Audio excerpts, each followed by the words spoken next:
Thank you for joining us on today's episode. Um, my name is Ololade Oloniyo. I'm the founder and CEO of IP Business Capital, a business advisory firm providing cutting-edge IP solutions to African entrepreneurs. I'm also the managing partner at Stafford Legal, right, where I lead the media entertainment and technology sector of the firm as well, providing legal advisory solutions to entrepreneurs in the tech, media, and entertainment space. Thank you for joining us this afternoon. Apologies for tuning in late due to circumstances beyond my control. So we'll be getting right into the topic. The topic for today is transfer pricing compliance and tax planning. Quite interesting topic. And we're going to be talking about it with respect to intangibles and intellectual property rights. I have with me here fantastic and amazing professionals who are going to be sharing their wealth of experience, right, on this particular topic. Our first speaker for today is Mr. Olatunji Abdulrazaq. I will just give a brief introduction of our speakers and then we'll go into the discussion. So it's more like a question and answer, a panel section conversation so that we can have a robust, conversation about this particular topic and then, glean from professionals on board so that we can see how to begin to adopt these principles even in our businesses as well. So yeah, let's get right into it. I'll be introducing the first speaker. His name is Mr. Olatunji Abdulrazaq.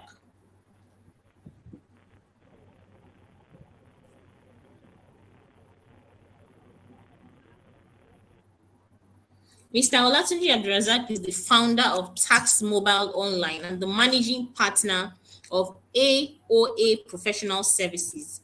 Before this time, he worked as the Director, Tax and Regulatory Services at Norland Nigerian Professional Services. He's the Senior Manager of the Tax Regulation Advisory Services at Staffron Professional Services. That was before now. Tax and Fiscal Reporting Accountant of Scrumber Nigeria Limited, and also as an audit training in Ernst & Young. His experience covers the full range of services in internal audit, control, transfer pricing, arbitration, tax advisory, and regulatory services, audit support, forensic investigation, and due diligence. Fantastic. Mr. Olatunji holds a BSc in accounting from the University of Adeleke, an advanced diploma in transfer pricing. Is a member of the Association of National Accountants of Nigeria, an associate member of the Chartered Institute of Taxation of Nigeria, an affiliate member, of the Chartered Institute of Public Finance.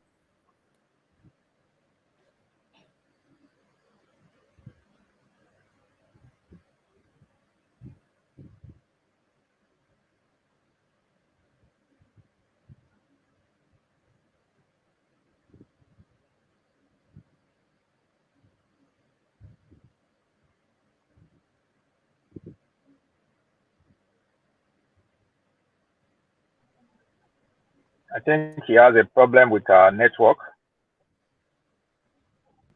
Maybe we should just wait a bit for her to join back. Yeah, I think so. I think so too. Yeah.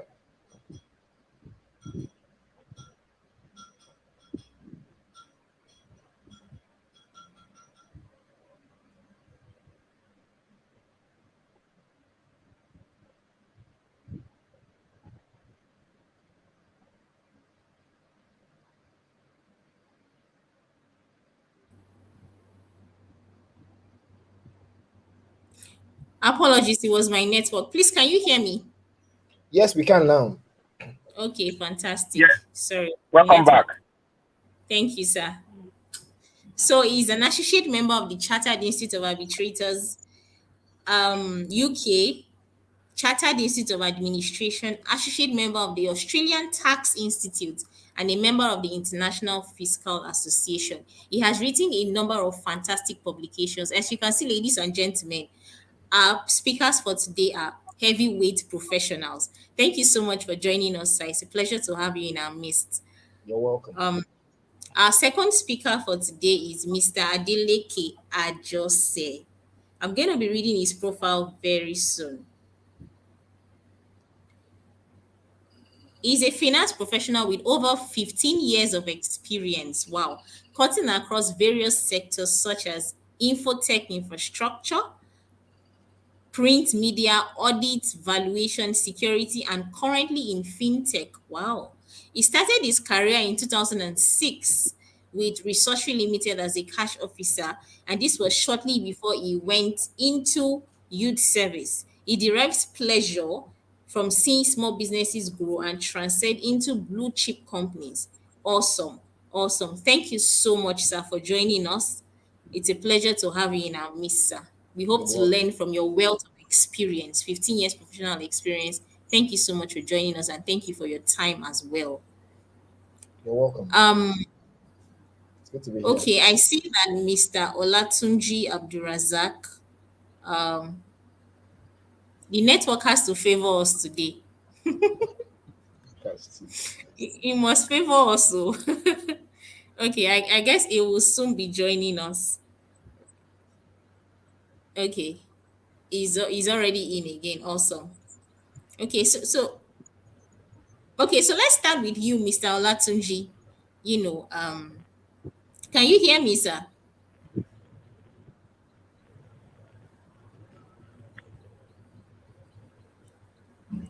Can you hear me, No, I sir? can't hear you. If you can, sorry, I can't hear you. I can't hear you. Can you repeat that question? No, I haven't said the question. I just want to confirm if you can hear me. Yes, I can hear you now, but it's breaking Okay. kind of, but it's better now. Oh, okay, fantastic. Let me just adjust the network a bit so that it's a bit okay. So let's start with you, Mr. Olatunji. What is transfer pricing compliance in Nigeria? Okay, well, thank you for having me here. I hope you can hear me clearly. Yes, I can hear you clearly, sir. Okay, let me first of all start with what exactly is transfer pricing, so that once you understand transfer pricing, then we can then understand the compliance. Basically compliance is when you comply with certain regulations or when you comply with certain rules, as at when due. However, let me just start with what transfer pricing is. Transfer pricing is a term that is used to describe pricing of goods, services, or intangibles, exchange between affiliated enterprise. That is within a multinational. So it is used to determine prices at which different parts or division of the same company transact with each other. So let me just break it down. When you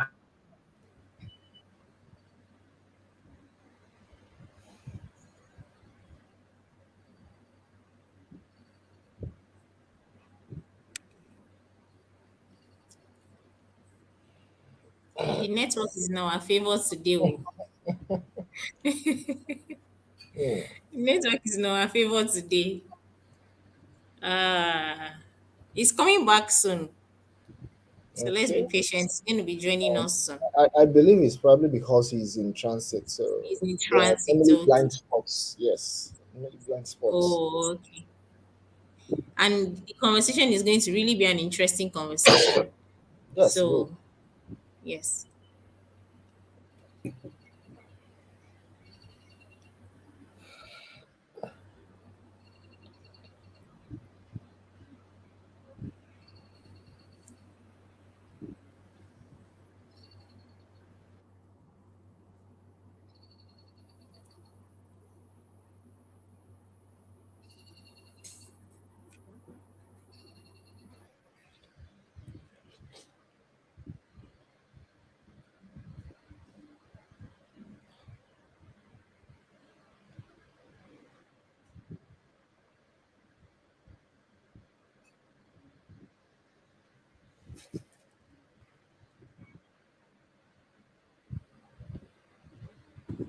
I'm trying to reach out to him to see what's happening.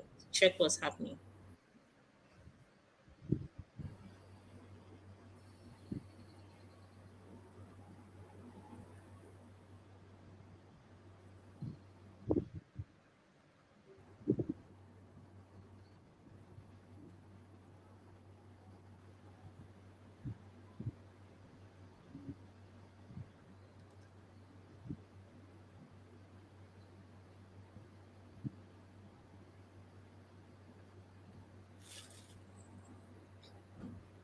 Okay.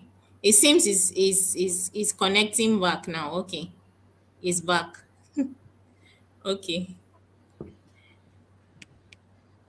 You're muted, sir. Can you mute yourself? We can't hear you. You're muted. Okay.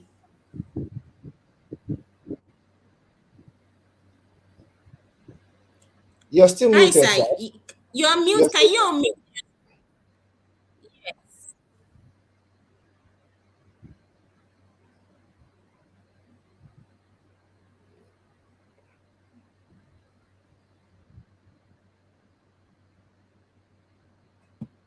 I'm not sure he can hear you. Doesn't seem like Yes. Sir, you are muted. Let me post a comment. Okay.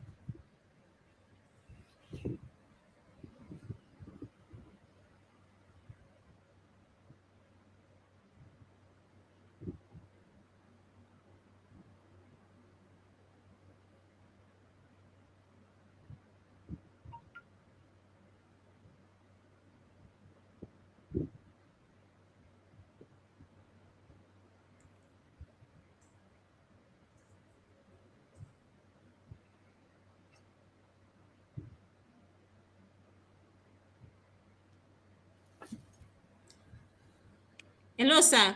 Oh, wow. He's gone again. He's gone again. I think he's coming back. Yeah.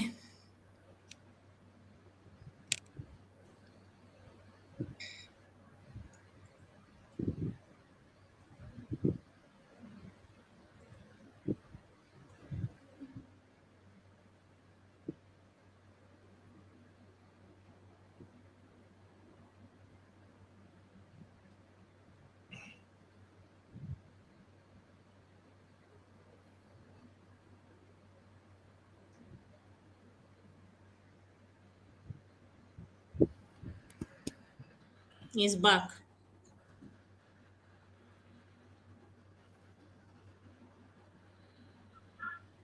Hello. Yes, sir. We can hear you now, sir. Okay, sorry, apologies. Sorry, I might need to put off my video and probably start Yes. again. Maybe that will be better. Yes, I was Okay, going to so suggest that you turn off your video okay, so that the network can be more receptive. exactly. So basically, I was trying to define what transfer pricing is before going into the compliance. And I Okay. don't know if you heard me at all, but transfer pricing is a term that is used to describe the price of goods and services or intangible assets exchanged between affiliated companies within a multinational enterprise. It refers to the determination of prices at which different parts or divisions of the same company interact with each other. What we are saying here is that related party transaction. For related party transaction, it is the price or it is the term used to describe the pricing of such goods, services, or intangible assets that are exchanged, between them. Now, the primary objective of transfer pricing is to ensure that the prices charged, for this intercompany transaction within the related is consistent with the prices that will be charged between unrelated or independent prices. So this is basically what transfer pricing is all about. Now, in terms of compliance, for you to be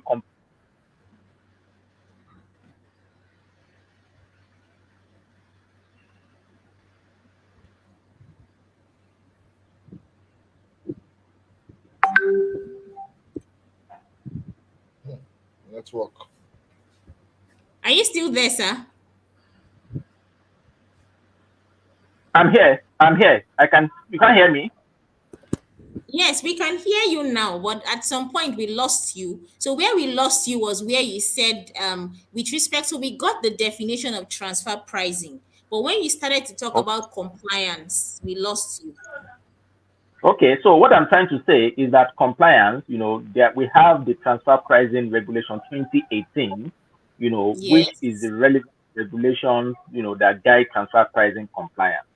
Now, for you to be compliant, you need to, intercompany transactions must be seen to be at arm's length.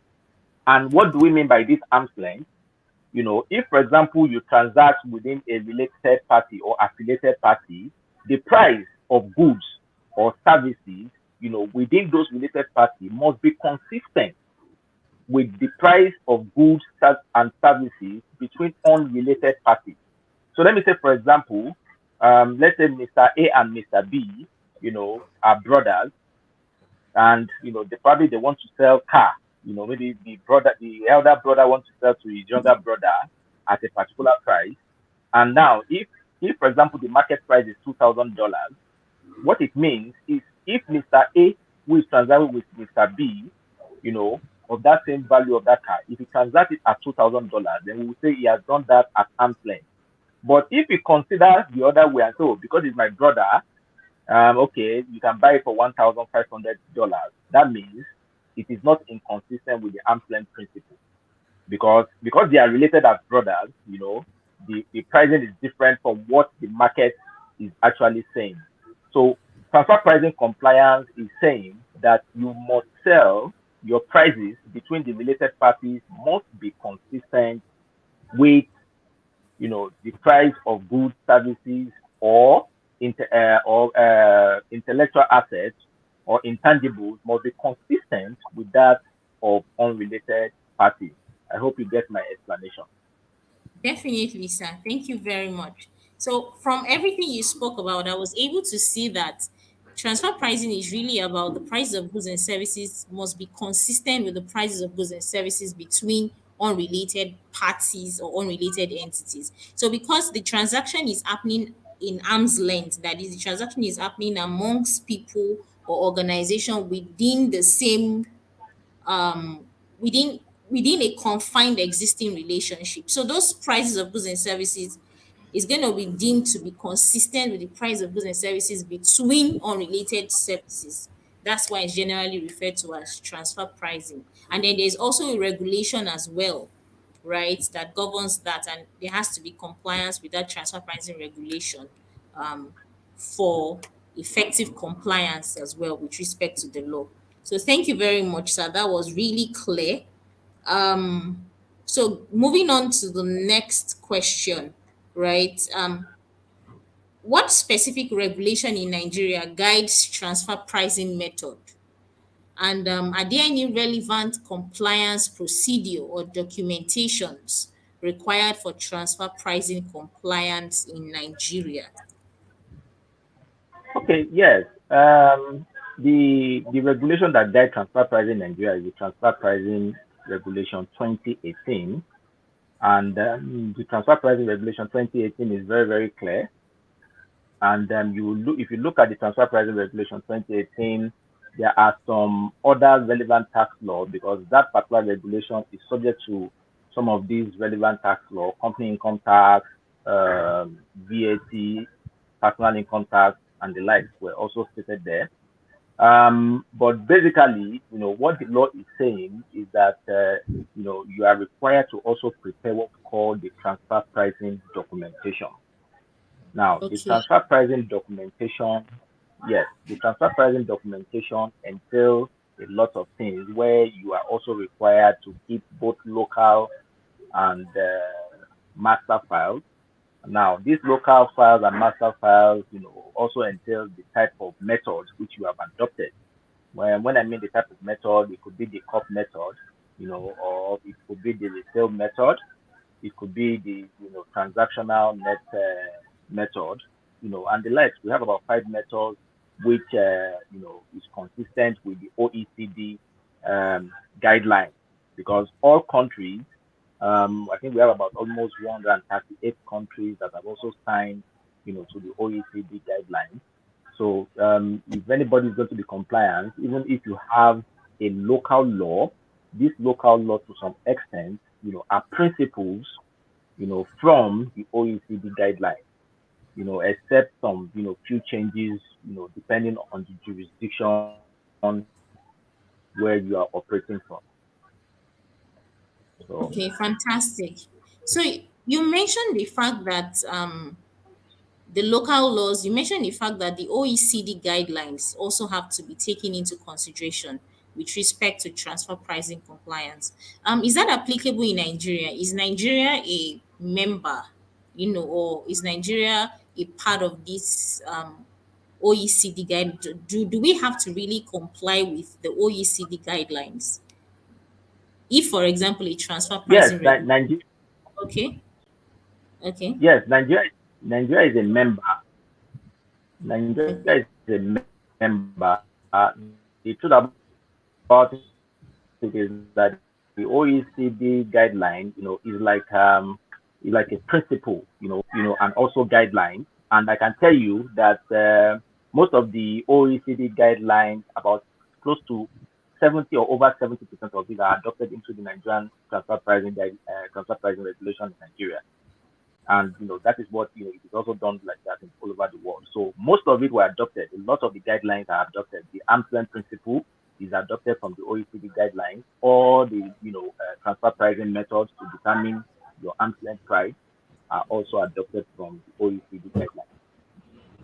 Interesting. So from what you said as well, I also picked that when doing transfer pricing compliance, you also have to look at the regulation with respect to company income tax, the Company Income Tax Act, the Value Added Tax, and all of that. So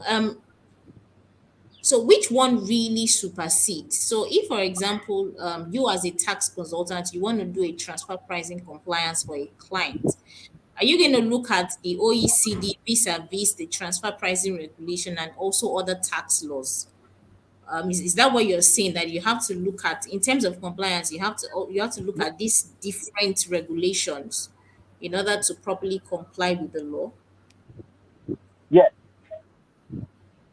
of course, you have to look at these regulations. But you have to look at all these regulations, especially the transfer pricing regulation, 18, that talk about how your transfer pricing documentation to be done. However, like I said earlier, 80% of the OECD guidelines are adopted in this domestic law, Yes. of transfer pricing. So basically, it is very, very important. Yes. So it is the transfer pricing, Nigeria transfer pricing regulation 2018, which you are also going to look at before preparing the transfer pricing documentation, and this has to be followed properly. And if you look at in some of these regulations, if you look at some of the definitions under the Company Income Tax Act, you look at the petroleum profit tax, the personal income tax. These are provisions that also guide this this transfer pricing regulation, because transfer pricing regulation in itself is not really an act, but that regulation is provided as a result of some of these provisions in some of the tax laws. So yes. Interesting. Interesting. So it also means that transfer pricing compliance is also subject to specific sectors. If, for example, the company is probably in the petroleum and oil and gas sector, you would also have to look at the regulations within those sectors as well, in order to effectively comply.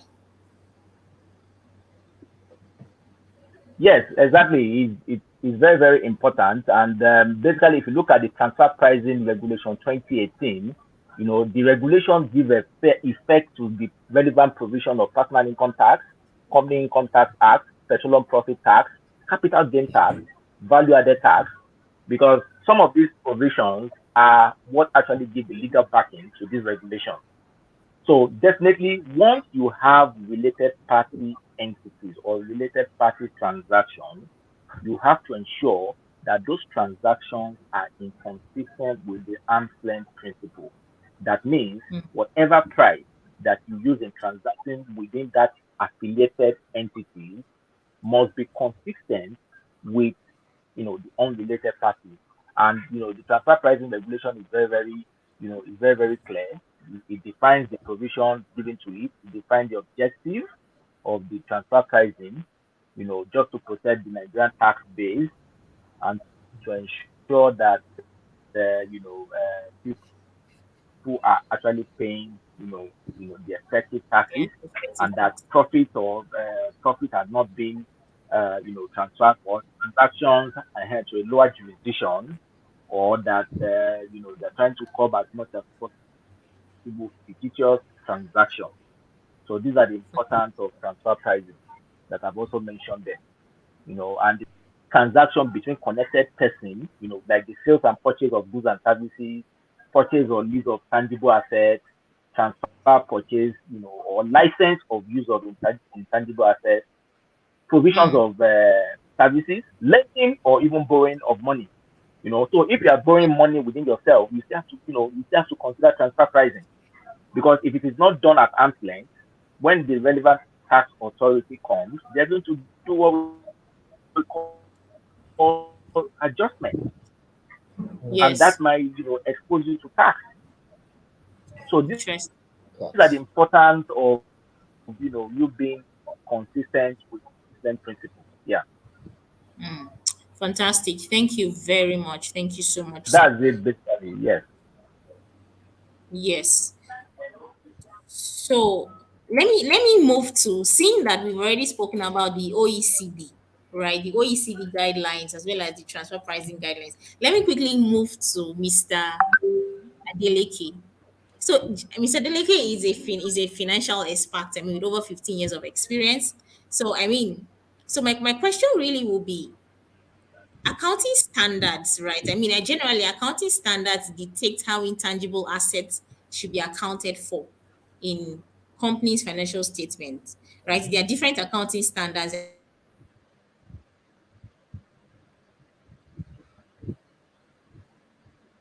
Oh, yes.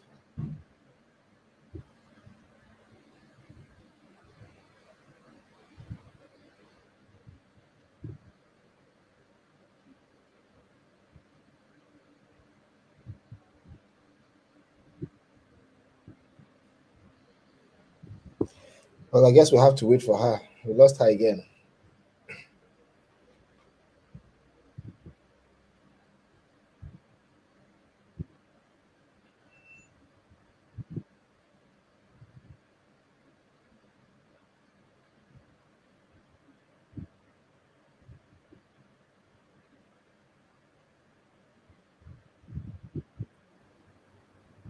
Sorry, that was a network interface. So Okay. I was so I was speaking to Mr. Adeleke just before the network decided to show itself Pepe. So I was saying that we've already spoken about the fact that the OECD guidelines are important and that Nigeria is a member to the OECD. Coming down here to Nigeria now, I know that there are different accounting standards, right, that dictate how intangible assets have to be accounted for on financial statements. So back here to Nigeria, I know there are different accounting bodies, right? There's the FIRS, there's USGAP, IPAS, and many others. But here in Nigeria, what accounting standards do we actually follow here in Nigeria? Which body regulates what we are doing, and then what are the which body and what are the accounting standards that we actually follow here in Nigeria? Okay. So there are different accounting standards, but the prevalent one, which is one that is generally recognized worldwide, will be International Financial Reporting Standards, right? IFRS.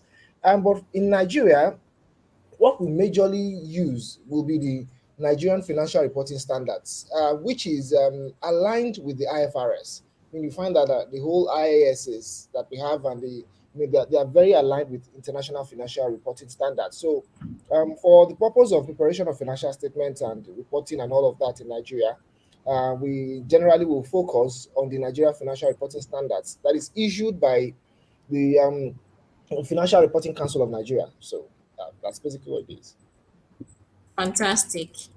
issued by the Financial Reporting Council of Nigeria. So, sir, does that mean that we don't actually adopt the IFRS, that's the International Financial Reporting Standards? It doesn't mean when it comes to accounting transaction, we don't even look at it at all. We just follow the Nigerian Financial Reporting Standards. No, no, no, no. I said earlier that the Nigerian financial reporting standards is in alignment with the international financial reporting standards. So Oh, there's an okay. alignment and handshake between both. So Okay. Okay. So there is obviously a connection between the Nigerian financial reporting standards and the international financial reporting standards also. Please, can you hear me? Confirm if you can hear me, please. yes, I can. Yes, I can. Fantastic, fantastic. The conversation is getting more interesting. Okay, so in your own opinion, sir, that's still on Mr. Adeleke, do you think that intangible assets are being accounted for in financial statements? Is that something that is done here in Nigeria? Yes, I mean I've seen a lot of financial statements which that recognizes intangible assets, and intangible assets a lot of times will range from the softwares you use up until things like your trademark, your intellectual property, and all those kind of things. So up until even your research and development incentives also, all of those Fantastic. things are actually factored in when you're preparing your financial statements, and they actually should be, because it involves both qualitative and quantitative movement of assets. Interesting. Interesting. Because we hear a lot of things. Some people, some financial accountants will tell you it doesn't matter. And so I felt it was important to have this conversation to really hear from experts, right? And I'm glad to hear that intangibles are being accounted for even on financial documents, right? Yes. Okay, so let's move back to let's move back to Mr. Olatunji. Um, can you tell us the specific guidelines on how intangibles should be taxed based on transfer pricing regulations? Right. I know that there is the transfer pricing regulation, right, 2018. But what are the guidelines with respect to how intangibles, that's the IP asset intangibles, what are the guidelines in respect to how they should be taxed, you know, based on the regulation that we have? Can you hear me, sir? Okay, yes. Okay, let me try as much as possible to make it simple. Now, Okay. in the process of doing your transfer pricing documentation, to even before you even ascertain what is taxed and what is not taxed, you need to first of all understand what we call the FAR analysis. The FAR analysis, actually talk about the functions performed, risk taking. Okay. Within a multinational entities, we have we have a parent company and we have different subsidiaries. Now, with Yes. respect to the function performed, you need to look at, okay, look, who is performing what? Who, who owns what asset? So if, for example, if let's say you have ABC Mauritius, for example, I like to use practical examples so that people can understand. If you have ABC Mauritius, you have ABC Nigeria, you have ABC Ghana, and the like.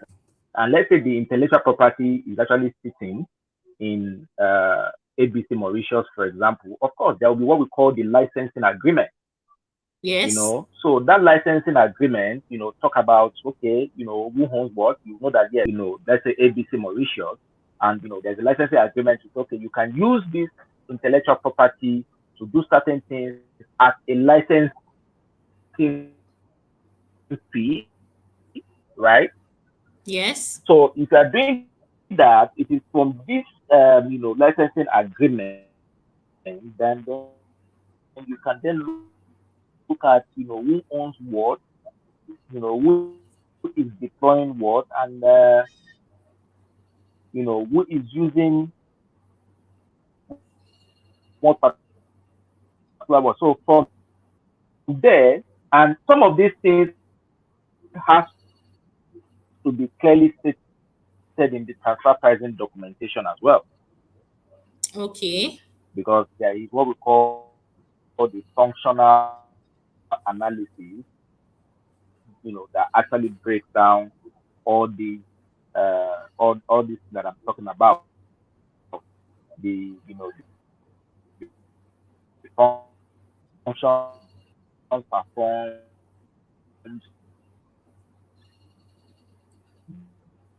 the assets employed, and the risk taken.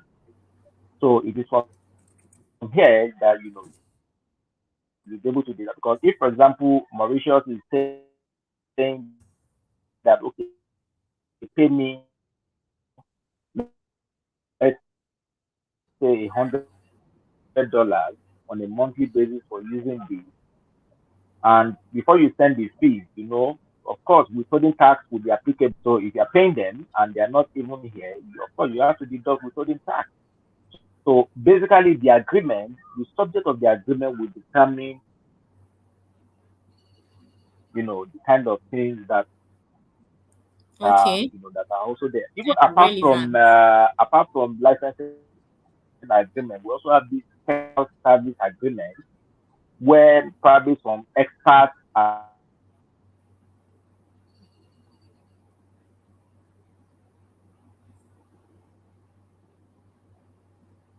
Oh wow. Can you come again, sir? Oh wow. This conversation is too interesting for this. Wow. Can you hear us, sir? He's going to come back soon. But I Oh, think, Mr. Adeleke, I think I lost him where he mentioned that he said there's a licensing agreement. He also spoke about another agreement. He said something services agreement. Did you get that? no, I didn't get that. But I believe he was speaking about agreement between both parties. I mean, whatever agreement Okay. you're going to have between either a foreign party and a Nigerian party has to align with the laws of both lands. I mean, there's usually an alignment on whichever one takes precedence, depending on where the transaction is originating from. So Okay, fantastic. So the agreement matters in terms of determining how it's going to be taxed um, with respect to the transfer pricing regulation. I think Mr. so Latin sorry. Network is is yeah, yes, oh I'm wow. back. Yes, thank you so much, I'm sir, for sorry, the joining us. network is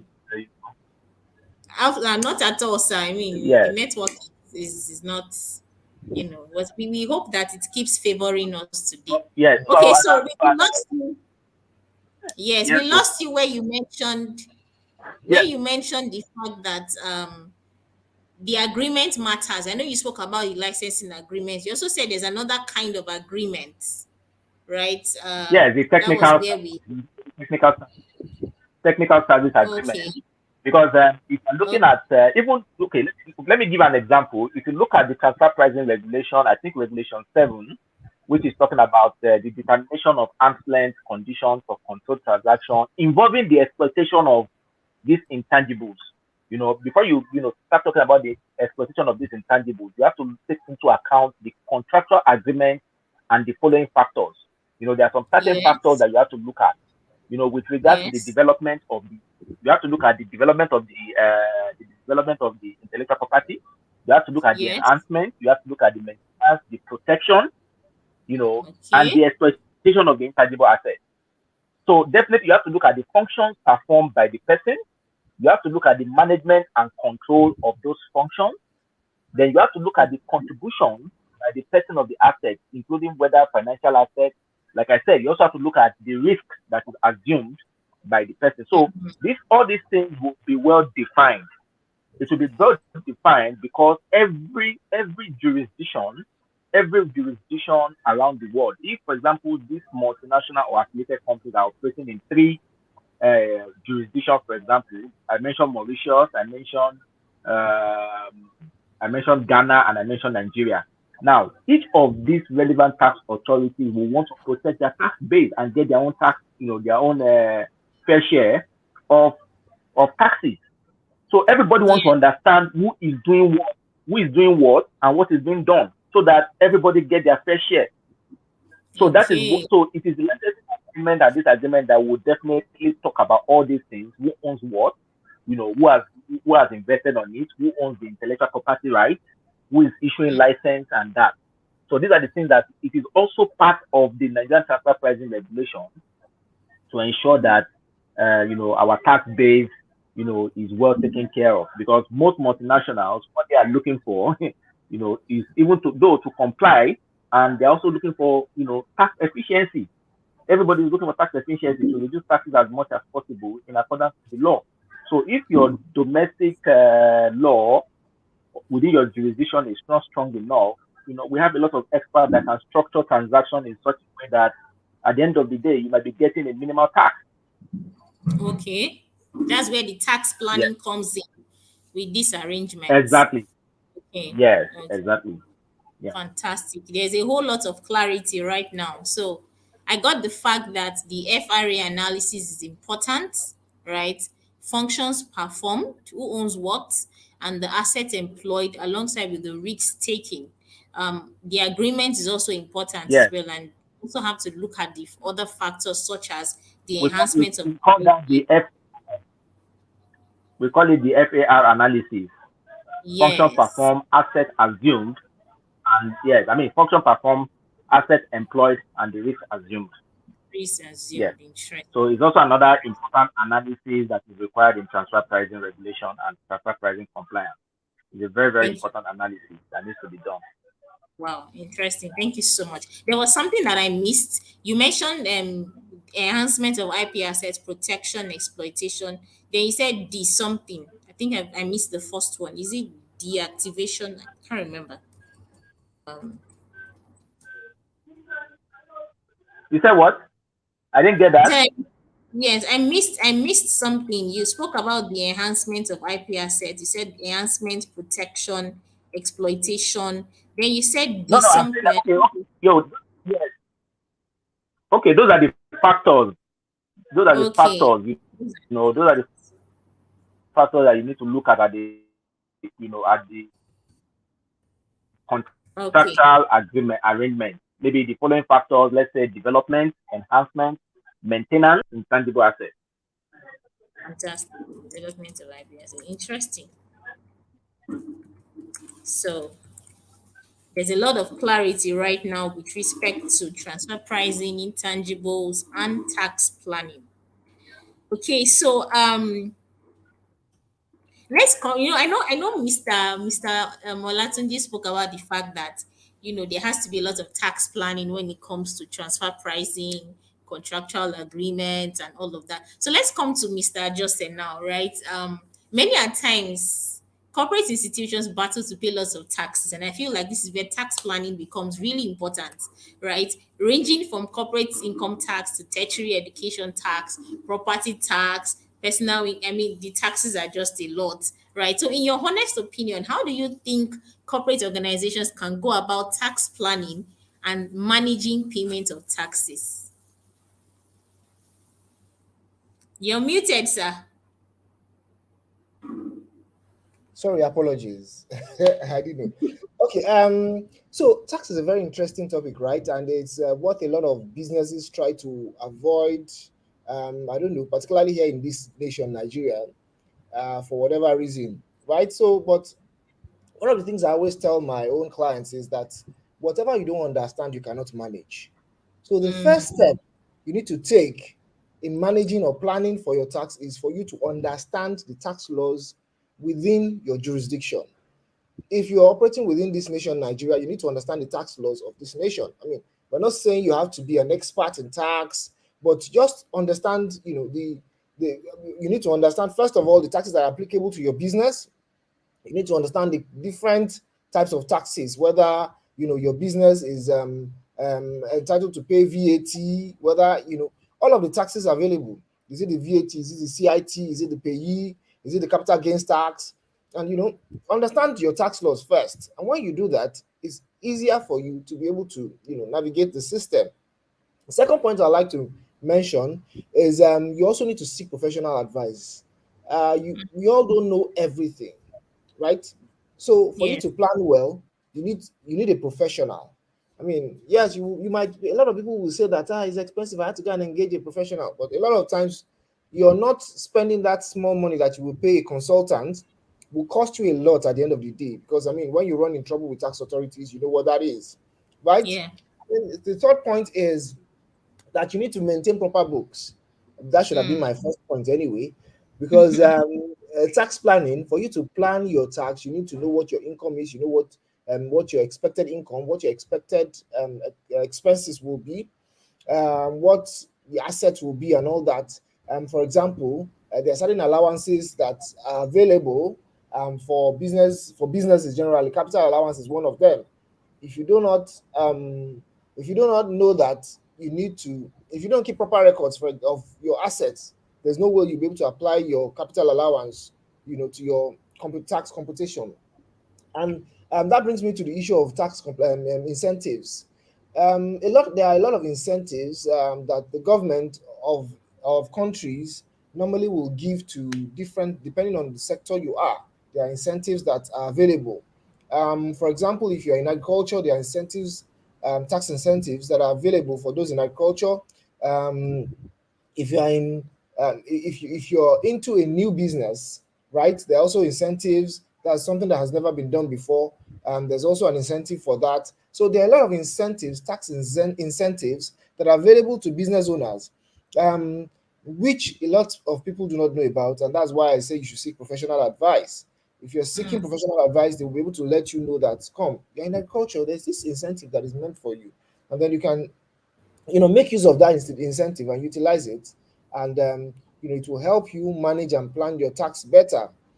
Also, another issue that is very important is the transfer pricing, which has just been spoken about. Mm.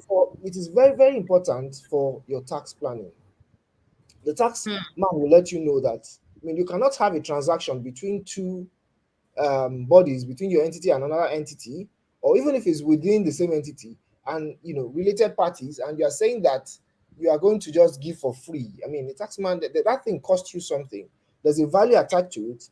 So whatever price you're transferring it at will be included when you're computing your tax. So you need to be able to manage your transfer pricing. I mean, using the available laws that are applicable, in within your country or within the confines of your organization. You also need to engage another issue, another area that most businesses don't look at is the area of what do you call it, investment. Yes. Certain investments, that will actually make you tax effective, because if you invest in certain areas, it's Mm. expected that your tax will be lower. There's what you call, when you're adjusting for tax, there's Okay. what you call allowable expenses, right, or allowable investments. Based on what you get from those investments, I mean, the Yes. proceeds from those investments will be exempt from tax, Okay. right? Um, I mean, I can go on and on and on. I mean, is it maintaining good documentation? I mean, being proactive when you're planning your tax and all that. So those are, a lot of those are the things that you need to be aware of as a business owner when you're Mm. planning for your taxes. Thank you so much. That was really, really enlightening. I mean, the fact that there are certain investments that you can take, right, to ensure that your taxes are being planned, and then the taxes that you're paying are also lower. I mean, that was quite insightful, right? And the need to also maintain proper books.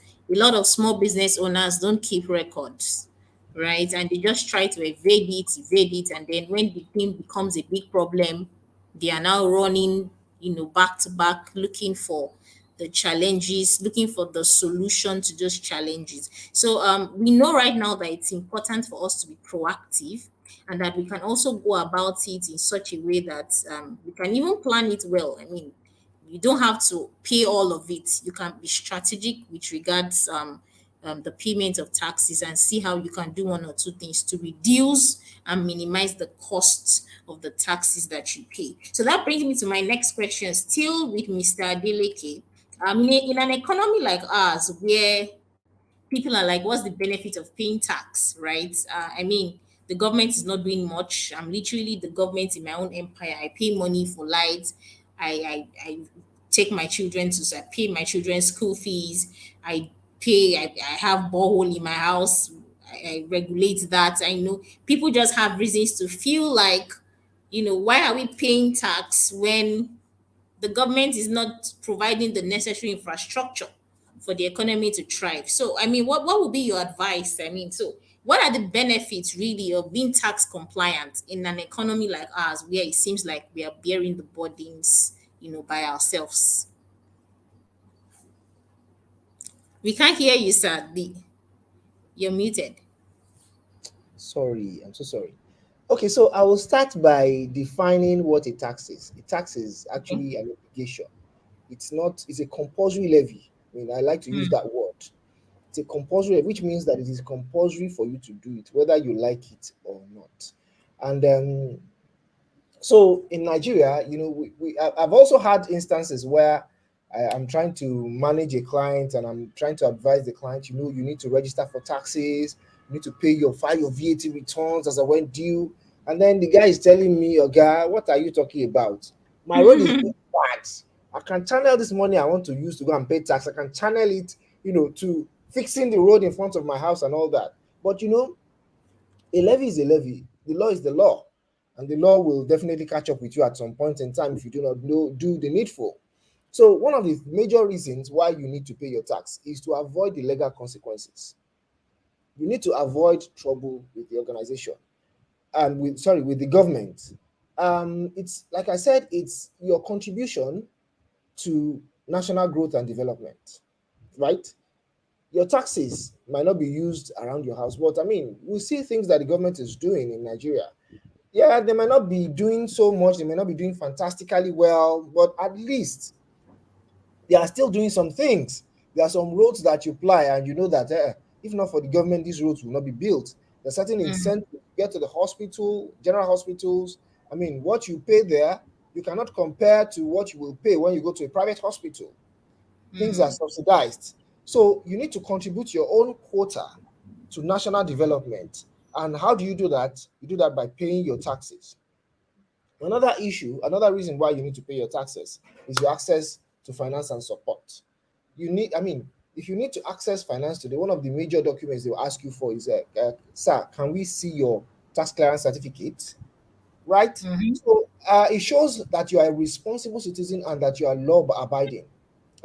If you cannot obey a simple law of the land, which says that you need to pay your taxes, you need to file your tax returns, how am I sure that if I borrow you money, you will pay that money back as I went due? So it says a lot about your organization. If you provide your tax, if you pay your tax, you're tax compliant, you get to the bank, you see, okay, this guy is compliant. It means that this guy respects the law of the land. It means that if there's any dispute with regards to this monies we're borrowing you, it means that you will obey whatever things, whatever the outcome of this legal whatever is. So by so doing, you are building credibility, Mm. and you know, and Interesting. so building credibility does not only even speaks to your customers when you are dealing with customers also, because they believe that you're a credible organization. It's easier for them to come do business with you, right? Um, the last one I would like to speak about is the government contracts. The government Mm. itself, for those people who are included, who are players in the economy in the government sector, you will need to definitely pay your tax. Number one requirement as I speak to you today, I don't know, maybe they might change it tomorrow, but as I speak to you today, number one document they will request of you if you are bidding for a government contract is your tax clearance certificate, which is an Mm. evidence that you are compliant to taxes. So these are the benefits and many more benefits that we will enjoy as taxpayers in this country, Nigeria, that belongs to us all. Thank you. Awesome. I like the fact that you ended with the with the word that Nigeria belongs to us all. So we are bound to take responsibility, right? So Definitely. important. Thank you so much. That was very insightful. So it says a lot about your credibility, and then whenever you want to bid for government contract, tax clearance certificate is important. You're going to ask, to be sure that to be sure that you've actually been paying your taxes and that they can rely on you to be compliant with the law, right? It also shows that if you're tax compliant, it shows that they can also trust you, right, with the resources that they are giving you. Fantastic. So let's go back to Mr. Olatunji. I noticed that when Mr. Adeleke was speaking, he spoke about the fact that tax planning is also important, when it comes to transfer pricing um, um, contracts, and when it comes to transfer pricing and all of that, right? So let's go back to Mr. Olatunji. Um, so my question really is, does the concept of transfer pricing, does it help local and international companies with tax planning? And if it does, right, how?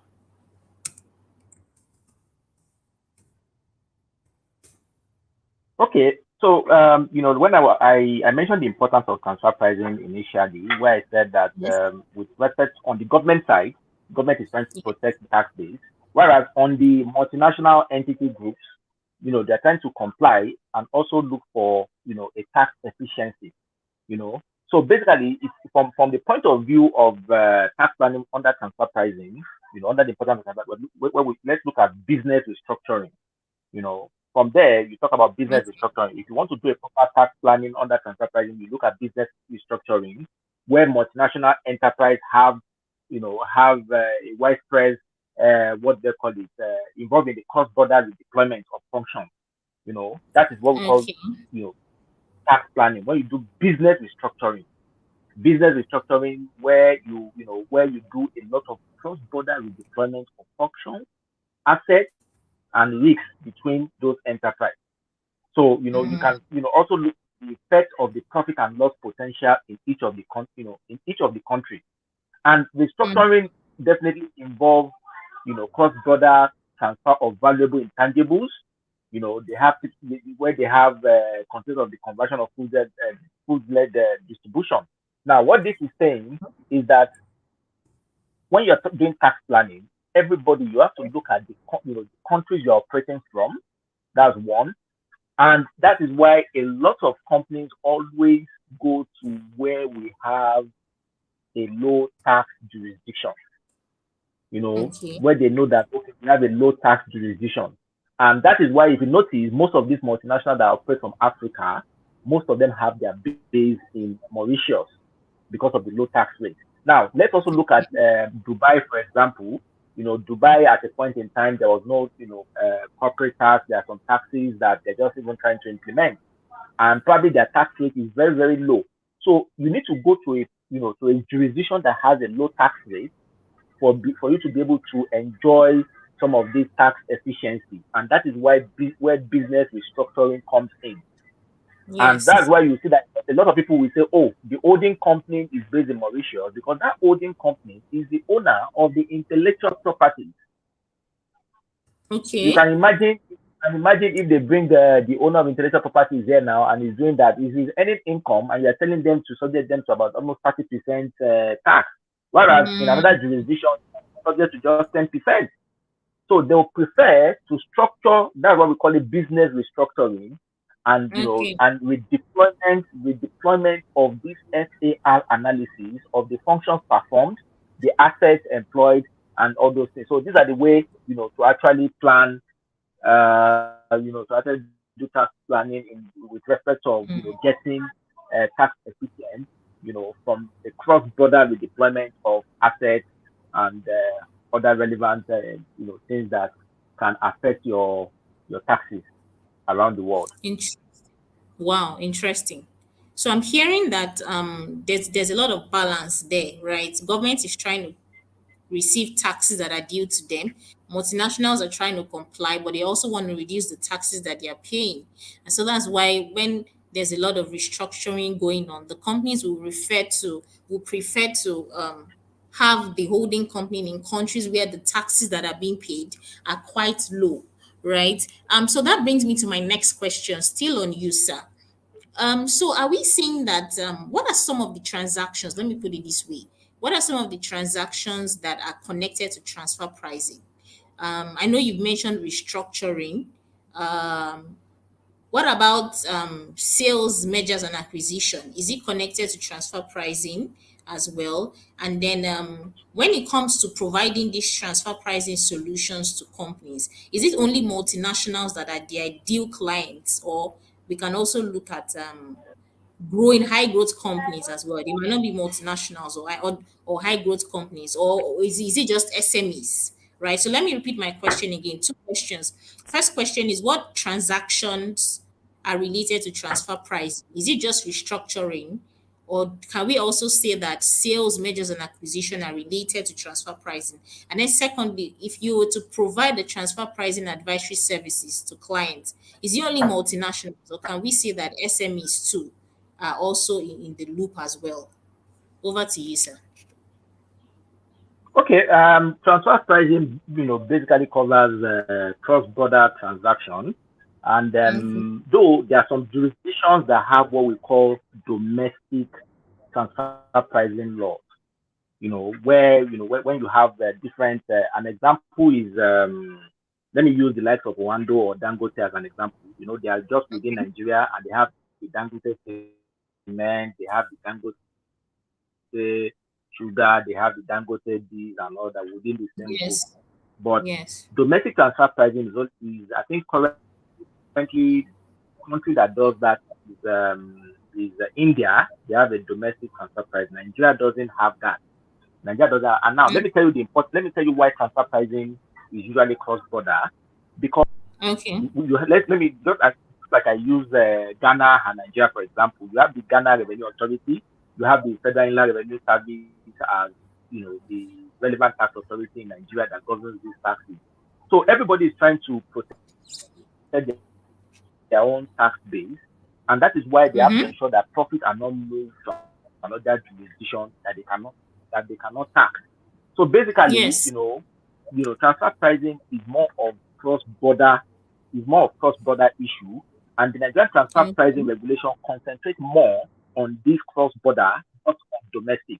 It's on cross-border related transactions. So it's basically for multinationals. Hmm. It's Oh, basically for interesting. multinationals. Because yes, Okay. exactly. Because Okay. if you look at the purpose of transfer pricing, is to ensure that the tax base is protected by the relevant tax authority, and the relevant multinational also do their own effective tax planning. Now, when you said that, if you look at Regulation 3, if I'm not mistaken, under the Nigerian Transfer Pricing Regulation, Regulation 3 says that this regulation shall apply to the following transactions between connected persons, that means within related parties, and they actually listed those transactions. So it's not about Okay. just business restructuring. Yes, under Okay. Regulation 3, they mention the sale and purchase of goods and services. So you can see that it is very, very wide. The sales Yes. and purchases of goods and services, then the sales and purchases of or lease of tangible assets, transfer, purchase, license, or use of intangible assets, provision of services is also there, lending or borrowing of money is also there, and even manufacturing arrangement is also part of what is listed on Regulation 3. And he Interesting. said any transaction which will affect your profit or loss. So any transaction that may affect your profit or loss, is also, so far it is related within a connected person, is also part of the things that the regulations cover. So it's not just business restructuring, but so far you are doing any transaction that will affect your profit or loss. So now you also ask a question with respect to mergers and acquisition. Of course, Yes. if it is a cross-border transaction, let's say for example, maybe a company in Mauritius is trying to acquire a company in Nigeria. Of course, there will be transfer pricing issues there. because what you are looking at is that there'll be some risks. For example, if you want to do mergers and acquisition, for example, I always advise my clients to always do proper due diligence. Due diligence, you do a lot of due diligence. Do they have any, outstanding tax liability? Do they have any litigation outstanding? Do they have any outstanding loan somewhere? Because if you are acquiring a company or if you are merging with a company, definitely you must also consider both the assets and the liability. Yes, definitely. So in order to know that, then definitely you must be doing a proper due diligence. So it is very important, to do a proper due diligence to ascertain some of these areas. And on tax planning, that is why most of the time when I advise my clients, I tell them that look, tax is a very straightforward thing. One is documentation, and two, following the law. If you are following the law and you have your proper documentation, just like my senior colleague has mentioned here, Mr. Adeleke Ajose. Mr. Adeleke has mentioned earlier, he talked about keeping accurate, proper record. If you are telling FRS, if FRS come with a judge, with a tax liability of 3 million or 10 million, and you are saying you're not owing 10 million, you're not going to say you're not owing 10 million by word of mouth. You have to show documents. You have to show proper documentation. So if you don't have those documentation, you're just going to tell somebody, is your word against their own now? So if you don't have documentation, and that's why I always say that tax is all about documentation and the law. Once you understand those basic principles, honestly speaking, there is nothing anybody can do to you. So with respect to tax planning arrangements, just like you mentioned that how can I advise or how do I provide transfer pricing solution to my client? If, for example, somebody is engaging me today to come and provide transfer pricing solution service, then the first thing I'm going to do is to conduct what we call it in tax plan, we call it tax health check. One of the things I'm going to do is to do a tax health check. Doing a medical assessment. Because if I don't do that tax health check, how do I even understand your business? How do I advise you? Because if a client is coming in, I've not done an assessment. I need to look at your structure. I need to look at what you do. I need to look at how you keep your record. Your posting also matters. Even your description. If you are putting any entries in your accounting, your financials, the way you describe it also determines, sometimes the rate of tax, and even your agreement. I can tell you that one of the tax planning strategies is that a lot of people don't know that even in the course of drafting an agreement alone, you need to let your tax consultant review it so as to help. Yes, because your wording sometimes can attract 10% withholding tax, whilst your wording sometimes can attract. We're still coming to taxes with respect to intangibles. We are still getting I think there. I don't want my senior colleague to say I'm already giving the expo here, so let me just keep it. Go ahead, sir. Please go ahead. Please go ahead. Wow, we're still coming there. Wow. So the tax what I'm saying, consultant has to review the agreement. Even after the lawyer has reviewed, the tax consultant also has to review the agreement as well. But a lot of people don't know that, and I usually raise this question when talking to my clients to say, look, anytime you draft any agreement, let me just take a look at it, so that I can structure it in such a way that your exposure will not be high. It's not by just putting big grammars and all those things. You need to also look at the way the transaction is structured and how you want to word it. So what I'm saying is that tax planning starts from agreement. It's drafting of agreement. And honestly speaking, the problem we have with a lot of SMEs, though I'm sure if you look at if you have seen my profile on LinkedIn, I've been doing a lot of things for SMEs, and probably some webinars to put them together and say, look, you just have to take documentation as important as possible. If FRS, for example, don't have access, or the relevant tax authorities don't have access to your bank statement, they are, under the law, they have the power to give you a best of judgment. So if somebody has not assessed you properly, because you could not provide documentation, and they're giving you 50 million liability. It's not by you. There is nothing like emotional blackmail that we normally do here to say, they want to kill you, they want to do this or this and that. No. So you need to put your documents together. It's very, very important. In fact, there was a client that actually gave us a lot of issue that we have to go back from the bank statement to prepare documents, to prepare, because of incomplete records and all those things. We have to sit down, with both the CFO and the CEO to understand some transactions. You are doing transactions from your bank, you're just putting transfer. You're just putting transfer, no proper description. Just putting transfer of what, for goodness sake. You need to, from there, you need to start from from the point of that. That's especially for SME. They don't even put description. If you're buying petrol, put it.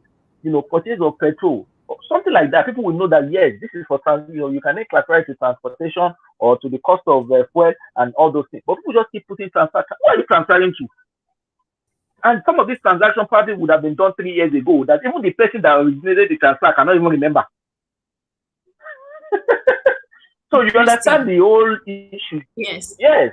These are some of the whole issues that, at least from my years of experience and some of the challenges that we face. And honestly speaking, I hope that a lot of SMEs will look into this and then, try as much as possible to take advantage of it and plan their taxes accordingly.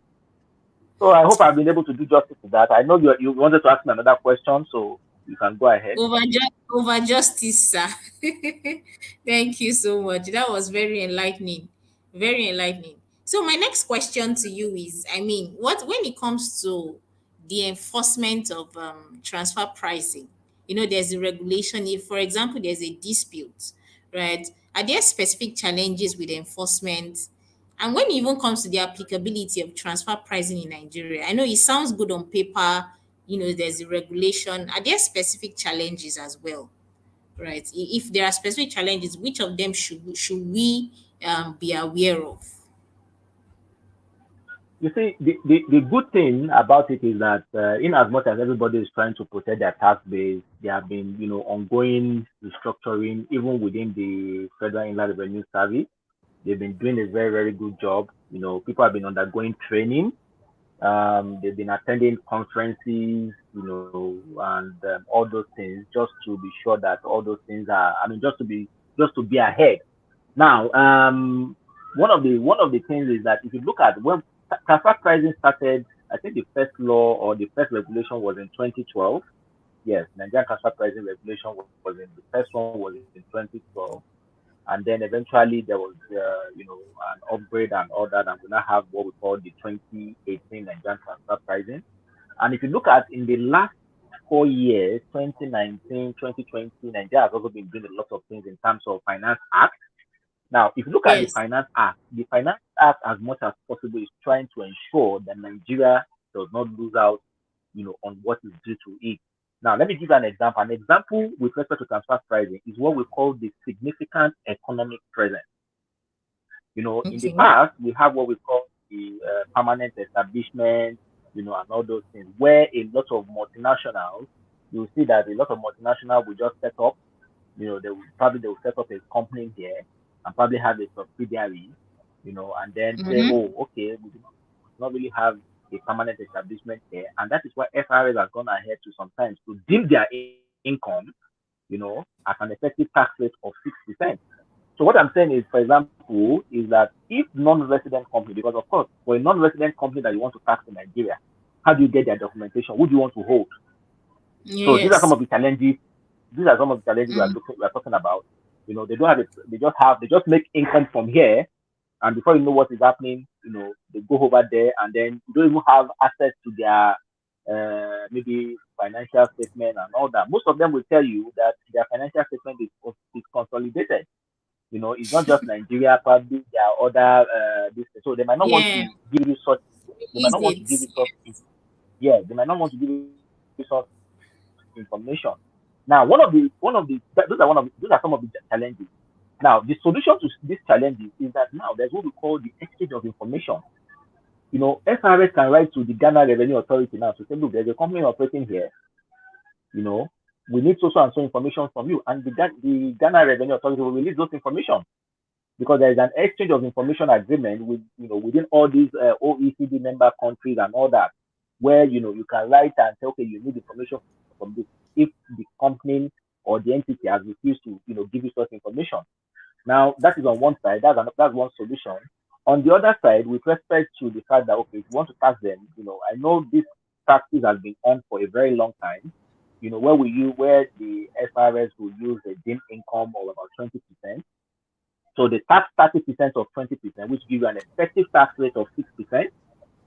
So if, for example, a non-resident company earns about, let's say, an average of, let's say, maybe 10 million, that means in turnover or in revenue, let's say they make that year, they would have assumed that 80% expenses have been incurred, and then, it is the 20% that they will tax. So that means 6% of the total of that 10 million would be subject to tax. And to also tell you, some of the solution here is that FRS, with all the relevant finance acts, have also been pushing that if you are doing any transaction here, you should also register with the Federal Inland Revenue Service. And that's why we have the non-resident companies. I think we have we have a proper taxation now for the non-resident companies, where you can get your thing if you are doing any transaction in Nigeria. Interesting. So we've identified the challenges. At the same time, I'm telling you what the solution that has been done, and the solution is yes. Exactly. So this new finance act has really helped with a lot of things. Let me also give you an example. If you look at with the way technology is going, you have a lot of remote employees everywhere. Yes. Remote employees everywhere. So these are some of the, so how do you tax some of these? How do you even tax some of these? How do you tax some of these remote employees? Who are they? How do you explain? So these are some of the things that the Finance Act has been addressing. We have the Finance Act 2019, we have Finance Act 2020, 2021, and with the current one, Finance Act 2023. So a lot of things have been done by the government, in conjunction with stakeholders in the tax practice and the Federal Inland Revenue, the tax administrators. So I believe we're trying to close the gap as much as possible, and I can tell you, tax is the new oil. Tax and intangibles. Tax and intangibles, not just tax alone. Tax and intangibles, they are both the new oil. Can you hear me, sir? I can. Hello, sir. Hello? Okay. Yes, sorry. Yes, I said tax is the new oil. Before the network started, so that's it. That's it. And you can imagine FRS generated about 10.2 trillion. They generated about 10.2 trillion last year. Yes, and I can tell you for free that they can do 15 trillion, 20 trillion. So we all should be proactive. We all should be proactive in our in managing our businesses and all that. Proactiveness is very, very. We should be proactive rather than reactive. Thank you very much. Thank you so much, sir. So let me come back to Mr. Ajose. Right. We've heard a lot about the specific challenges in the industry, the solutions, the new Finance Act, and a whole lot about how it's important to even plan your taxes properly. So let me come back to you, Mr. Ajose. You're a financial accountant and you're also a tax consultant too, as well. So just beyond, providing financial management solutions, what other important roles do you think accountants or CFOs play in businesses? And do you think it's necessary for financial officers to develop new skills or initiatives that can improve the profitability of the organization they work with? What are your honest thoughts, sir?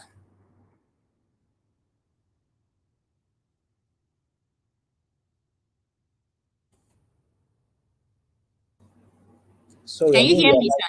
Yeah, I can. Sorry, I didn't realize I was on mute. I was trying to wait. Okay, so I think a couple of years back, I spoke to a fellow accountant, and we were just having this conversation about how accountants can be rigid. And then I had also spoken to some colleagues who were not accountants in the office, and they were on and on about, you accountants, you're always very rigid. Every kobo, always want to account for every kobo and all that and all that. And so there's this perception about accountants that they are rigid, that they are only after keeping records, and just any money that is spent, disbursing money and taking record of that money. But I mean, the world has gone beyond that. Yeah. We can, yeah, I mean, we know right now that with this current AI that we have with artificial intelligence, if we sit down with debit and credit as accountants, I mean, there won't be jobs for us anymore, right? But the fact that any business that needs to grow or that wants to grow needs to understand that they need to know what their numbers are. And because the accountants know the numbers, it is important and crucial that they also develop skills such as strategy and planning. Because you know the numbers that the company did last year, and you have received different reports from different units. Putting the reports together, if you study that report, it puts you in a position where you can actually advise on the direction the company is going the following year. So, as accountants, we're not just bookkeepers. We're not just sitting down with figures, manufacturing figures. I mean, okay, maybe just collecting figures, disbursing monies, and doing transfers and all that. We have gone fast beyond that. Accountants are now financial strategists. They're now financial planners. So I mean, like I said, the first thing they need to, I mean, one of the things we normally do right now is financial reporting and all that. But Okay. aside from Fantastic. outside of that reporting, there's also the analysis of it. Now you sit down with the financial report that you have prepared, you look at it, you analyze it, and you can tell whether this company is highly geared or not. Then you can advise based on what are the things you have, based on your analysis. You can actually advise the organization. And then when it comes to risk, also, I mean, risk figures again. The company, if you don't, what you don't know, you cannot manage. Yes. Because accountants already have these figures, right?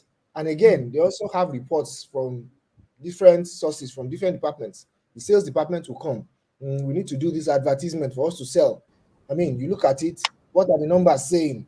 How many products have you sold in the last 3 months? And then you look at how much you are spending. You can help the management make decisions. You know, you can help them mitigate risk also. Somebody, if for example, I currently play within the financial sector, where I'm giving out loans. I mean, based on what a company has done, one of the requirements before giving out loans right now is you look at what the company has done. I mean, there was one loan application we were reviewing. I mean, it was just yesterday, and then we're looking at what they have done in terms of turnover for the last 2-3 years, and we realized that what they are asking for is maybe like times 2 or times 3 of what they have done in a couple of years. So you can actually look at that and assess the risk involved. A company that is doing 100 million, and then they're asking you for a loan for one single transaction for 400 million. How? So you ask yourself, these are some of the questions. So you ask yourself when you're managing your risk. So accountants will also go ahead and are also risk managers, And when it comes to being efficient with cost, also, there strategic decision support, accountants are there. So aside from the naira and kobo debit and credit, accountants have gone beyond that. They have gone way ahead into compliance, compliance, which is also tax management and all that. Not just tax management, also compliance with other regulatory bodies. We also look at change management, which is critical. Wow. Wow. Change management is also critical because we're in a world now that is very dynamic and fluid. If you're in a Yeah. particular sector now, if you're not very careful, before you know what's going on, change has caught up with you. I like that. But if you're looking at your figures, you're looking at what the company is doing in terms of revenue. You've classified the revenue. You know that the company is doing better in this sector, in this area of your business than these other areas. Yes. And it's easy for you to just that's why a lot of organizations, if you look at a lot of organizations, find out very well, a lot of their CEOs have their background in accounting. A lot of them have been CFOs. So this matter, that shows you that this matters a lot. So, Yeah. and in terms of, I would like to finally close out with technology and this digital transformation. As accountants, we have to be technologically savvy. Digital transformation is key. That's where we're going now. I was watching, I think it was a video or so recently. There were two. There was one I was watching where I think it was a TED talk where Yes. the future of AI. You can actually, when you're making a call, the guy was making a call without any device, without a phone. There was just this small device attached to him, and so you've gotten to that era of technology where you're no longer just sitting in front of, as accountant, sitting in front of your laptop, punching in and posting into software and all that. Anybody can do that one. There are softwares now that will do the job for you. But as accountants, we've gone beyond all of that. Wow. Wow. Amazing. Amazing. So accountants need to upskill. AI has come and AI can replace accountants who are not forward looking, right? So there's a current move in AI at the moment. If accountants decide to sit with debits and credits, there will be no more jobs for them, right? So what's important right now is accountants have to start to look at strategy and planning, financial strategy, financial reporting, risk management, change management, and you even mentioned tax compliance, not just from the angle of tax, but regulatory compliance too, which is as if you guys are moving into legal. But then we get the point, right? So it's so important that accountants, have to upskill. And then I like the last point to digital transformation. That's where we are, and more of it is going to come. So it's really about looking at the future and positioning, right, for what is to come. Fantastic. This was excellent. And one thing dropped in my heart, and that was the fact that with the current move of AI, accountants have to step up. So my next question is to you, sir, Mr. Adeleke.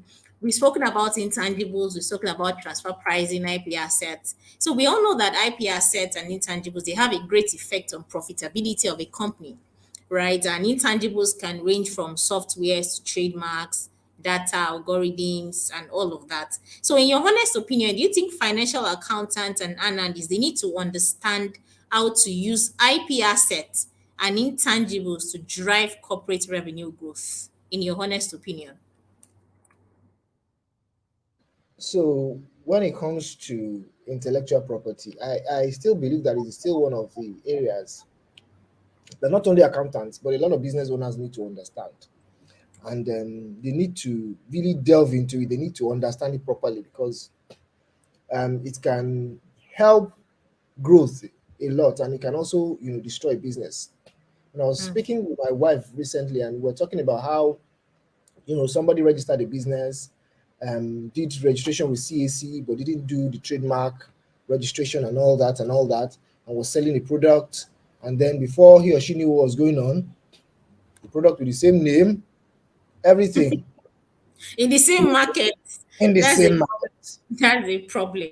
came into the same market. And you're a lawyer, you know that if somebody has what do you call it, intellectual property, has trademarked a particular product, even though another person has registered that organization or registered the product or registered the organization with CAC and has not trademarked the product, your guess is as good as mine. Whoever registered the trademark has it. Has it? Simple. Even though you were the first to get into the market, even Yes. though it was yours, but somebody came up and then decided to use it. I think it was this popular comedian also. There was this particular slogan he used. I can't remember now. That a bank then used, and then he had to slam them a lawsuit, right? So what am I Yes. saying? I'm saying that as accountants, as business owners, it is important we understand intellectual property in reporting, in doing our business, because your intellectual property is what will actually help you generate revenue more. It will help you value. If you understand it, you can value it. What you don't understand, Yes. like I said earlier, you We are cannot value. getting to yes. So if you don't understand intellectual property, how then do you then value it for planning or for reporting purposes? If, for example, you decide to come up with an app that, for example, just helps you manage, your eating habits or something new, you come up with it, and you build an app around it. How do you value the app? How do you know how much to report the app as? Right? So a lot of times, some accountants just believe that, okay, let's just look at the total amount we have spent on it, and they forget the part of the goodwill. They forget that part where that this app, this particular product is new, and nobody has ever done this before. So if you don't understand it, you cannot value it. Also, you look at the risk management. I mean, intellectual property assets are very vulnerable to risk. I just gave Yes. an example of somebody who did not register the trademark, and then, that's the end of the business. There's no, she just go and look for another thing to do. Just go Do and you look like, for another business to do. because there's no how That's you want to period. fight for that kind of thing. And when it comes to strategic decision making, also intellectual property is also important. If you understand intellectual property, right, you can make better decisions. You can make better strategic decisions. And then when it comes to mergers and acquisition, I mean, I think Mr. Olatunji mentioned that as it relates to transfer pricing and all that. So intellectual property also, because if you have worked hard on a product, you have built the product from scratch up to a level, and then one organization comes, a bigger company comes and says they want to buy this. If you do not understand what you have, how do you sell it to them? How do you know how to maximize your profit from that? How do you know how to analyze your financial statements?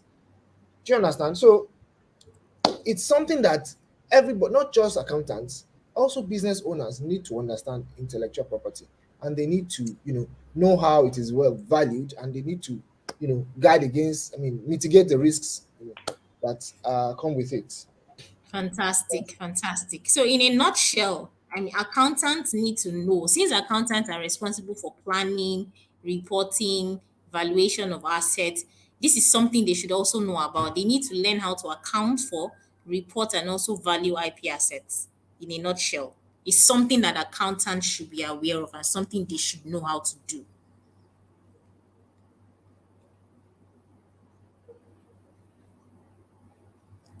I'm asking, sir. I'm throwing the question. That is something they should know I how thought you account were I thought you were asserting. Yes, it's something they need to. and financial officers, chief financial officers as well. Yes, yes, yes. It is very, very Fantastic. important. Glad. Glad to hear this. Okay. Um, yeah, we are moving on right now to uh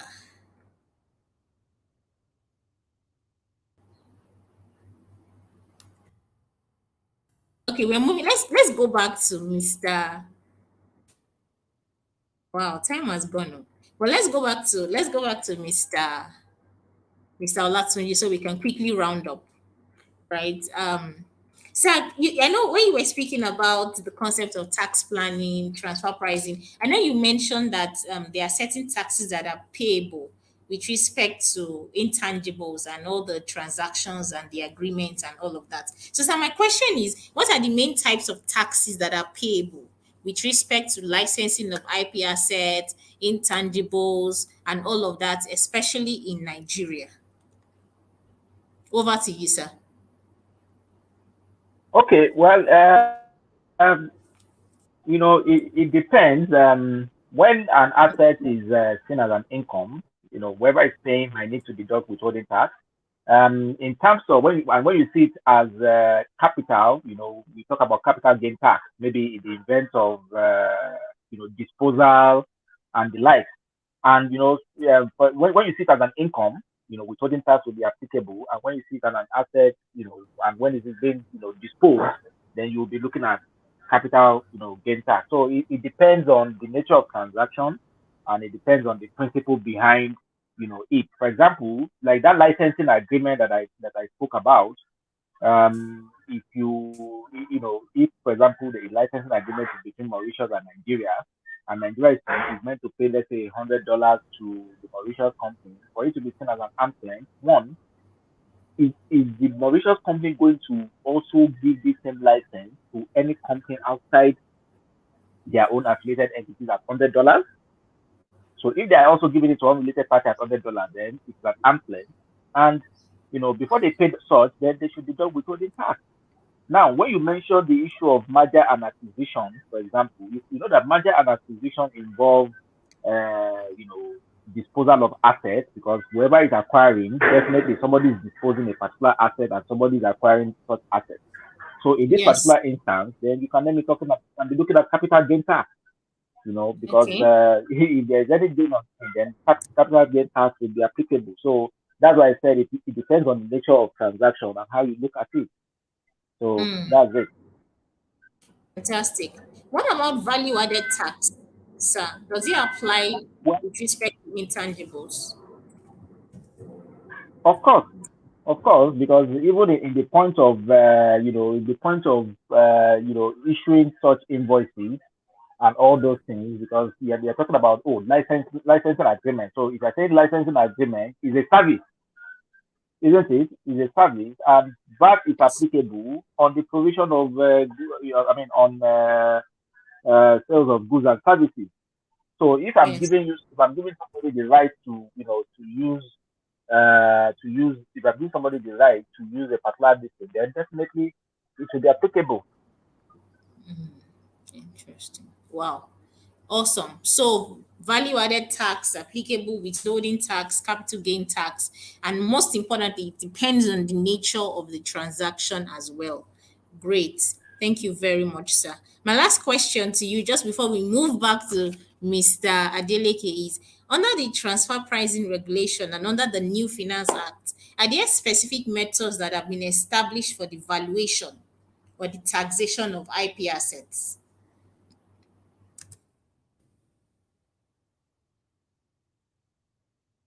Over to you, sir.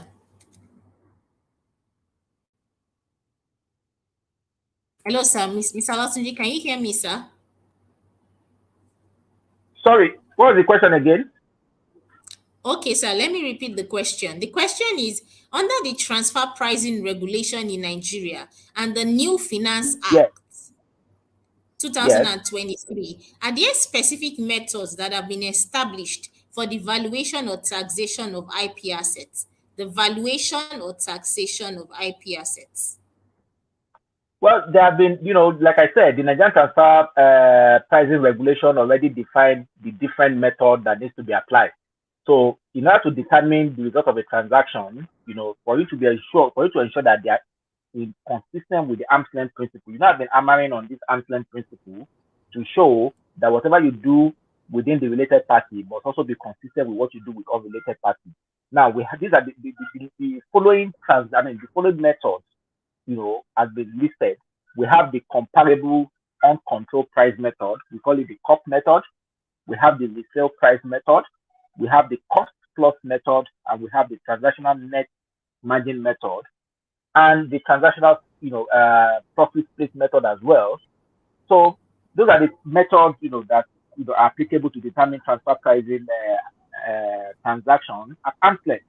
So these are listed even on the Nigerian transfer pricing regulation. Fantastic. But, sir, I'm speaking with respect to valuation. There's also what is referred to as IP valuation, the market cost, the market method, the cost method, and all of that. So I don't know if there's any guidelines with respect to valuation under the transfer pricing regulation. Well, the valuation is also subject to the type of asset, but I might not be able to give specific this at the moment. But however, when you are doing transfer pricing, in order to be consistent with the transfer pricing arm's length principle, the listed method that I've listed are the main method that you need to look at. Main methods. Okay, Yeah. fantastic. Fantastic. Let's go back to Mr. Ajose. We've spoken about the fact that um, financial accountants, chief financial officers, they need to upskill. Um,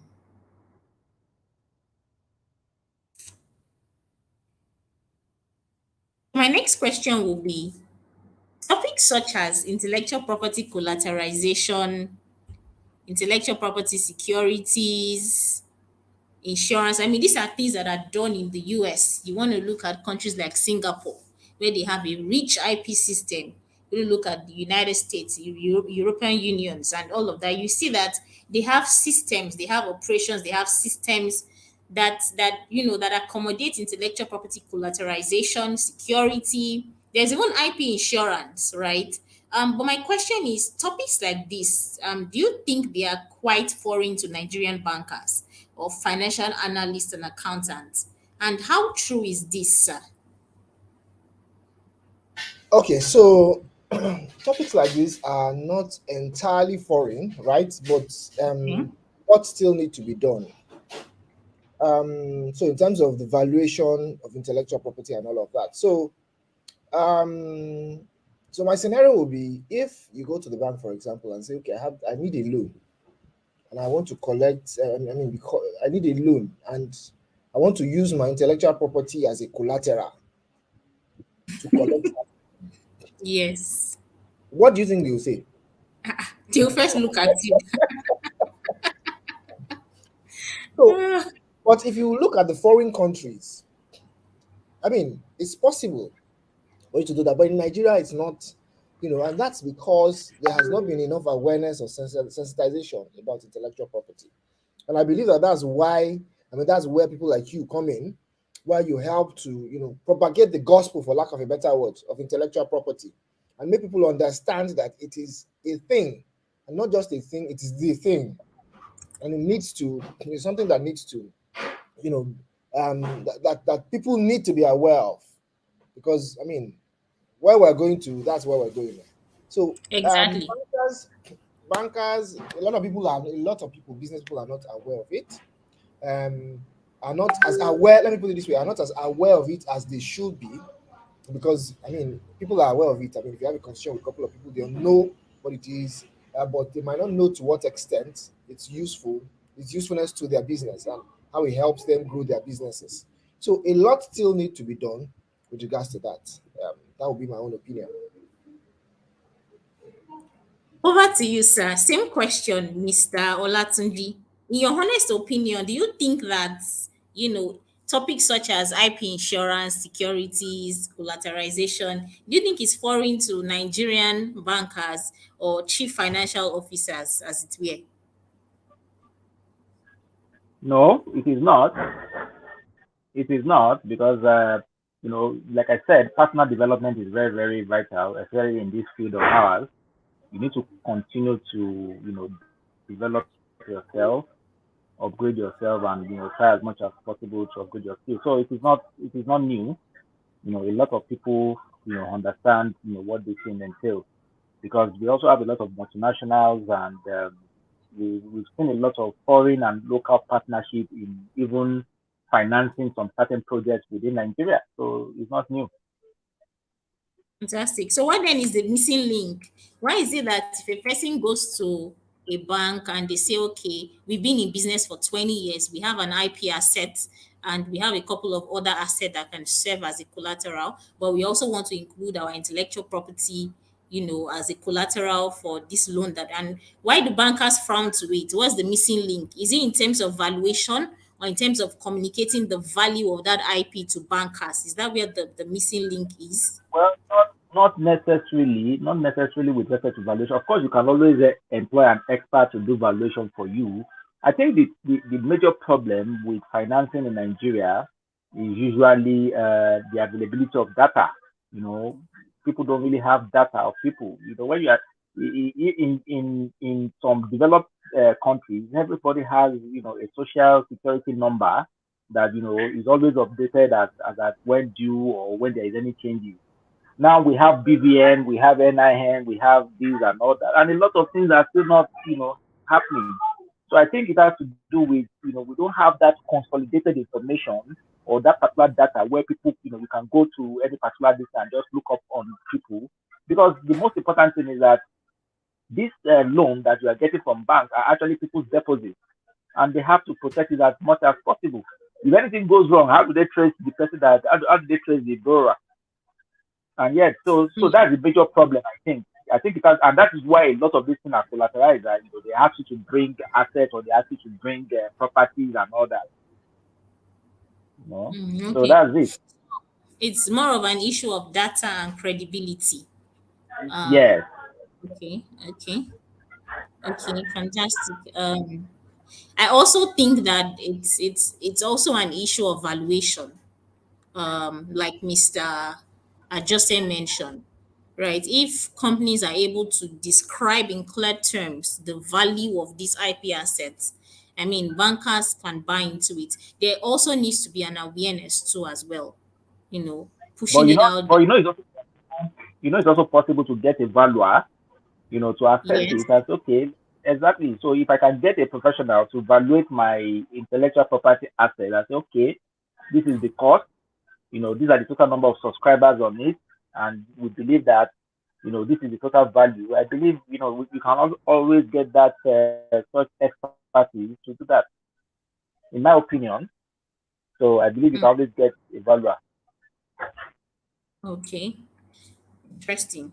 And I mean, that's one of the things that we are, with respect to intellectual property collateralization, securities and insurance for commercial bankers, for corporate institutions, financial analysts. One of the things that we are looking at really is to introduce these concepts, because people can understand the concept, but they might not really buy into it if the value of the concept is not explained. Like Mr. Joseph said, I mean, beyond just accountants, business people need to understand that it's a strategic asset, right? And that it has corporate value in the company as well. So one of the things we are doing at the moment is that we are, we are currently looking at how we can strategically get into this space, right?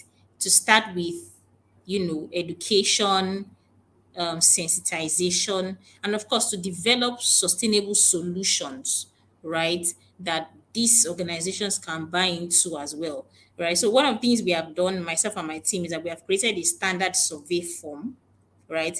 That can help us glean out some insights from bankers, CFOs, and accountants. So what we're looking at, we're starting with like hubs.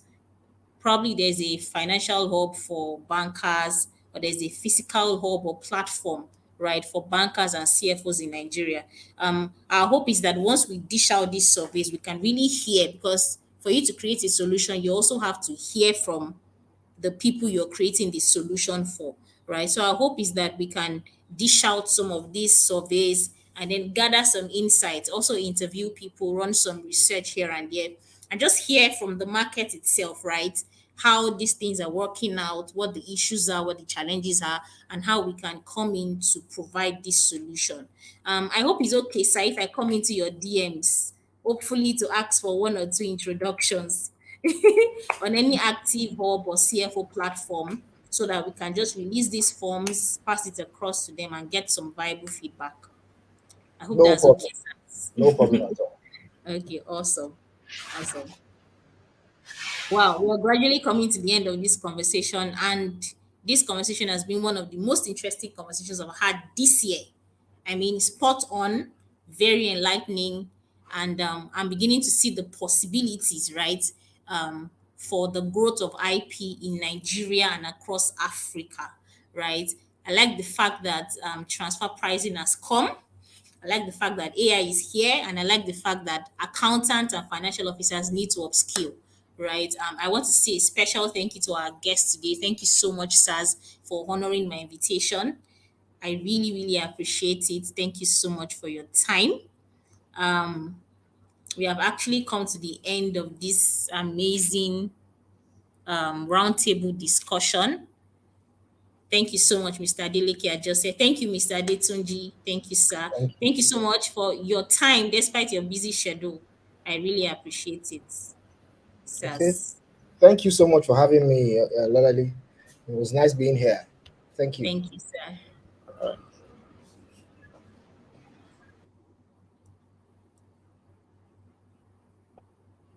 Thank you very much. Thank you. Thank you very much, sir.